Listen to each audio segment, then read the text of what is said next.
부산시장 보궐선거를 앞둔 정치권은 김해 대신 부산 시민이 원하는 가덕도 신공항을 짓자며 앞다퉈 나서고 있습니다. 국민의힘 내부에서는 환영과 함께 반발 역시 터져나오고 있는데요. 네, 어떤 상황인지 국회로 가서 직접 들어보겠습니다. 방현덕 기자, 일단 검증위의 결정에 민주당은 환영의 뜻을 표했다고요? 네, 민주당은 검증위 발표에 따라 방금 전부터 이낙연 당대표가 주재하는 긴급 비상대책회의를 열고 있습니다. 이 자리에서는 김해 신공항 사실상 백지화에 따라 그 대안으로 가덕도 신공항을 추진하자는데 의견을 모으고 사업 절차 간소화를 위한 특별법 제정을 논의할 예정입니다. 민주당은 가덕도 신공항에 대한 전폭적 지지를 예고한 상태입니다. 표면적으로는 2030년 부산 엑스포 유치를 위해 그 전까지 공항을 지어야 한다는 이유인데 내년 4월 부산시장 보궐선거를 앞두고 부산 민심 잡기를 위한 것이란 시각이 더 많습니다.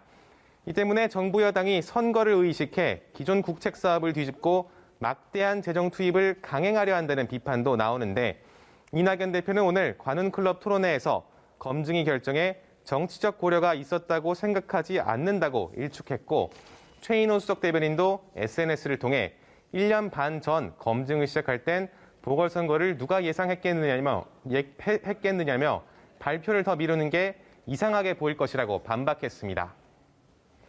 네, 국민의힘 내부에서도 가덕도 신공항 일단 적극 찬성하는 모습이긴 한데 대구 경북 지역에서 반발이 나오니까 선거를 앞두고 당이 갈라지는 모습까지 연출되고 있다고요? 네, 일단 국민의힘은 가덕도 신공항에 힘을 실어주려는 모습입니다. 김종인 비상대책위원장은 발표 전 기자들과 만나서 정책 일관성이 지켜지지 않은 것은 유감이라면서도 정부 발표가 나면 가덕도 신공항을 적극 검토하겠다고 지지 입장을 밝혔습니다. 이해 당사자인 부산 의원들은 민주당이 추진하는 특별법에도 동참을 할 수 있다는 입장입니다. 하지만 2016년 김해 신공항이 결정될 당시 밀양 신공항을 내세우며 가덕과 경쟁했던 대구 경북 지역 이른바 TK에서는 상당한 반발이 나오면서 국민의힘 핵심 지지 지역 영남이 TK와 부산, 울산, 경남으로 쪼개지는 양상입니다. 대구 의원들은 김해 신공항이 백지화되면 가덕보다 경제성 평가가 더 좋은 밀양이 추진돼야 한다는 입장인데요. 대구가 지역구인 주호영 원내대표는 청와대가 검증위원회 결정에 영향을 미친 의혹이 있다며 월성 1호기 사건처럼 감사원 감사를 하자고 주장하기도 했습니다.